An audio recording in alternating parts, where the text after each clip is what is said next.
All right, we're going to be looking at bunts here.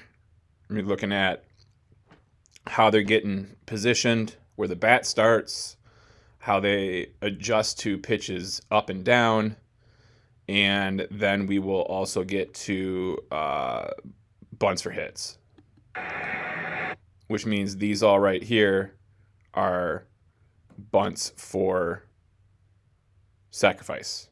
All right, they're putting a sac bunt down. They're not trying to get to first, they're trying to get the runner from first to second.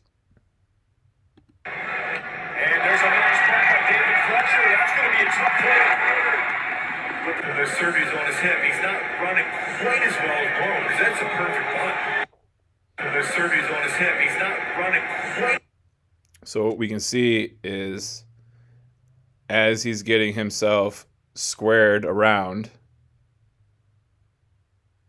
he's dropping that back foot back. His hands have already climbed up the bat. And the bat starts where?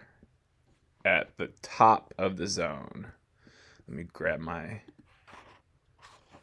little drawing tool here. And we can see that eyes and the bat are up high. We can see where is his upper body going. It's leaning towards the plate, so he's got better eye vision.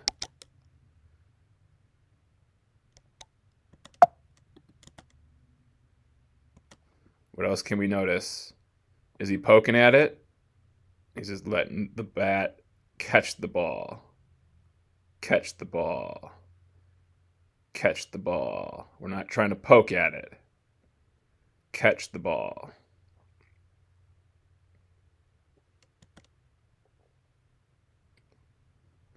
Once that ball's down, then we can get out of the box. But we got to see it down. I see that the ball's down, then he's out. On the first pitch, he shows what? He lays it down. Perfectly done by Christian Arroyo. High throw pulled in by Lau. All right, we can see the situation up here in the corner. It's a DS game. You can also see down here, bottom of the ninth, what we got, tie ball game. Prior to the bunt, they had man on where? First base.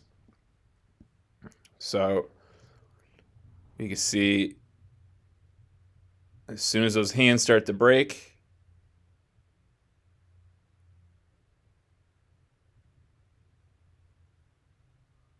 where's that bat starting at? Top of the zone. Why do we start the bat at the top of the zone? Because anything that's above it, we know is a ball, and we can just pull back. And what we're going to see here is that his bat starts at the top of the zone, so he doesn't have to go up. He just gets to stay right there. Stays right there. Stays right there. Stays right there. And again, sees the ball down, then he's out of the box.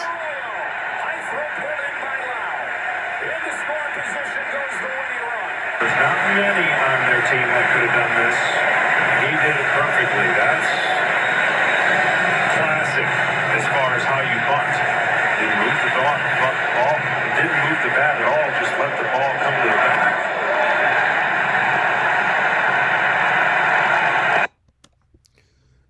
Okay, so this is a great angle here.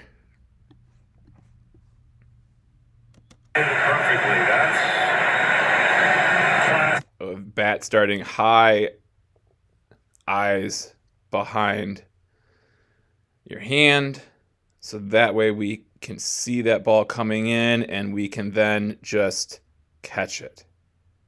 Catch it. Catch it. We're not poking at it. We're not stabbing at it. It's not a sword.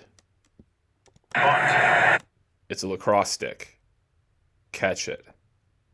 Catch it. Catch it. Bunt. Didn't move the ball, didn't move the bat at all, just let the ball come to the bat.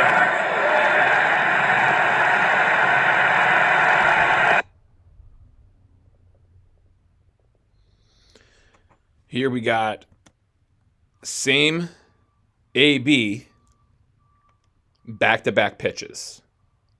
One of these is not successful, and one is a successful bunt attempt. What we're going to notice just from here, if you had to guess which one is going to be the successful one and which one is not, we got Scherzer on the mound here, we can see, and his body positioning is very much the same, which means we are at the same point through the delivery. And let's just notice the difference in the starting position of these two pitches, these two bunt attempts. And top or bottom, which one do we think is going to be the successful one and which one is not? I'll give you a moment here to see it before we play it, and then I'll explain why one was successful and the other wasn't.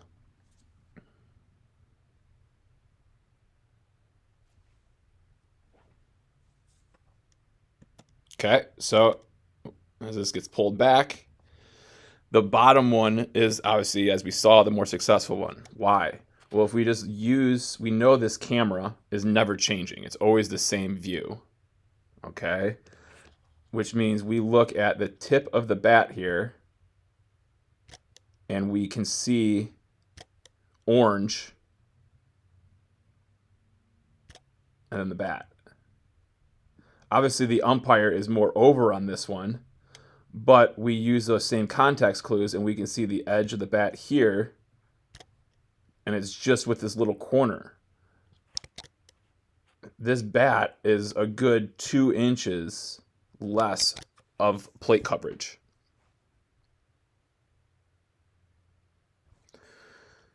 We draw a line as best I can on this trackpad down, and we're like on the inside half of the plate. If I draw the best I can a straight line down from here,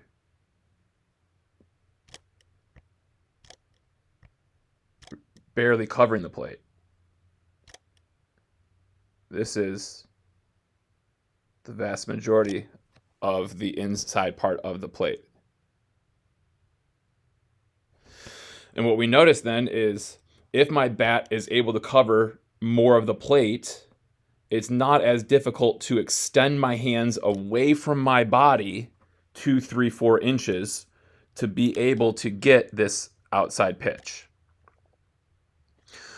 But if my bat is barely covering the plate and I have to reach 8, 9, 10 inches out to try to get a pitch, I'm probably not going to beat it there, and I'm going to be bunting it over here or popping it up back here.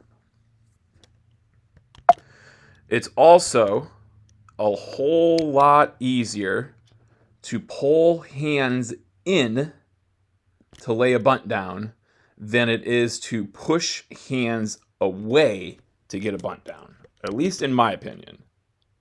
So if we watch here, after noticing that, we can just see how much, and if we just draw that line here of where that top of that bat head is at, how far he's having to reach those hands out to barely beat that baseball to the glove.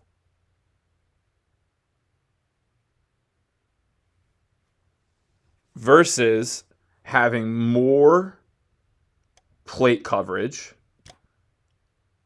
having the head closer to the plate, we are now able to see that the ball is coming in. I can pull those hands in a little bit. I can pull those hands in a little bit to get that bat on the ball. And just because I'm pulling the hands in doesn't mean I have to get that bunt to third base side. I can still get it going over to first by getting those hands pulled in and just maintaining my angle to first. As long as my bat head angle stays in alignment to where I'm trying to go with the ball, I can pull my hands in and out as much as I want, and that direction is going to stay constant.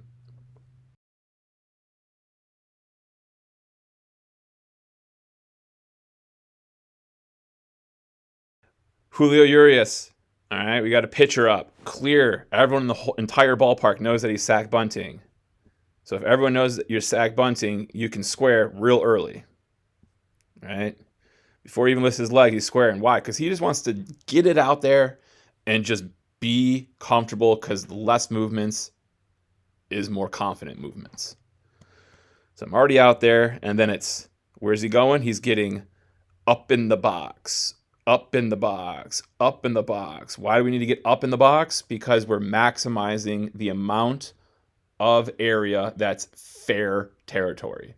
The further back in the box we are, the more area there is of foul territory for this bunt to go. So he gets up in the box. He gets himself set and comfortable. Where's that bat starting? It's starting at the top of the zone. And right here we can quite literally see if this imaginary box is the strike zone. Where is he starting? Top of the zone. So that way, anything that's above his hands, above the bat, he knows should be called a ball, so he can pull it back. Reads that the ball is out. Where does he go? He just extends the hands out. He doesn't poke at it. It may look like he's poking, but he's extending the hands out. Out. Where's the eyes and head going? To the ball. To the ball. To the ball. And we'll see that ball goes down. And then nice casual stroll to take him out.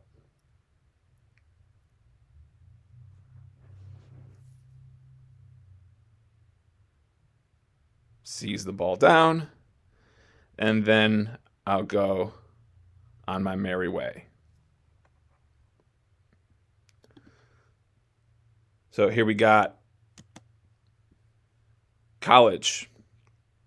We got West Virginia at bat over here, and some D2, D3, JUCO, NAIA. I'm not too sure. I'm not familiar with the names of these schools over here. And then we got, as we can see, a Raging Cajun taking BP bunting reps here. All right, let's notice a couple of things that when I was bunting and being taught bunting, this is the way we did it. Slide that bottom hand up the bat, top hand goes up the bat, and now we look and we kind of cut the bat into thirds. We got a bottom third that is not having a whole lot going on, and then we're controlling with our hands the middle third, and then we bunt with that outer third. So that's why I put that image up there. But what we're going to notice as these guys go through, where they all getting that bat to start at the top of the zone. They may not be sliding their hands up the bat like we see here, but that top hand is right there.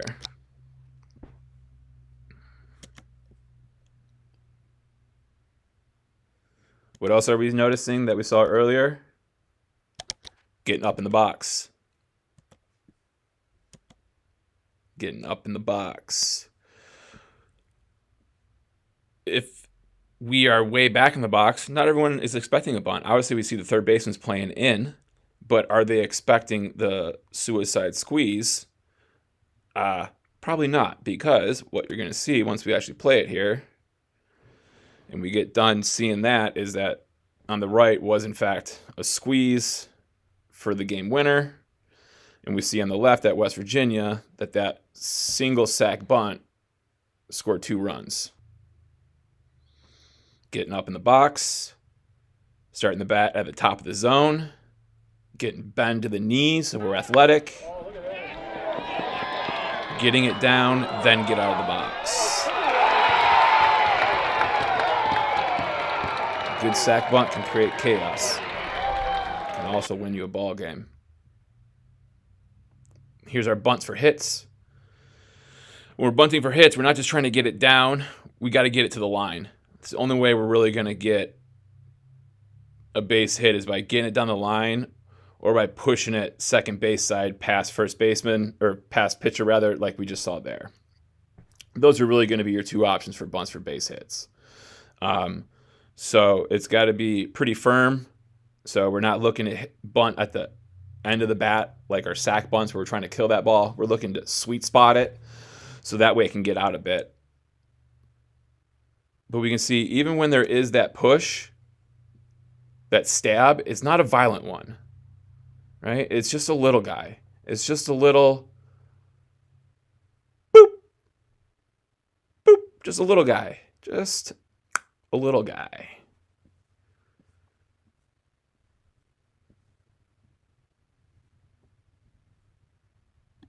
And a bunt to the left side. That'll be it.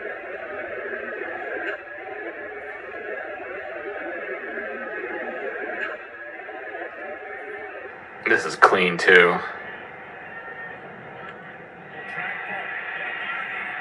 Get it past the pitcher, you're going to win. More times than you don't. So disgusting.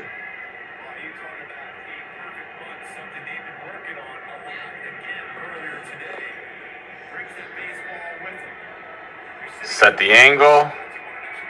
See it down.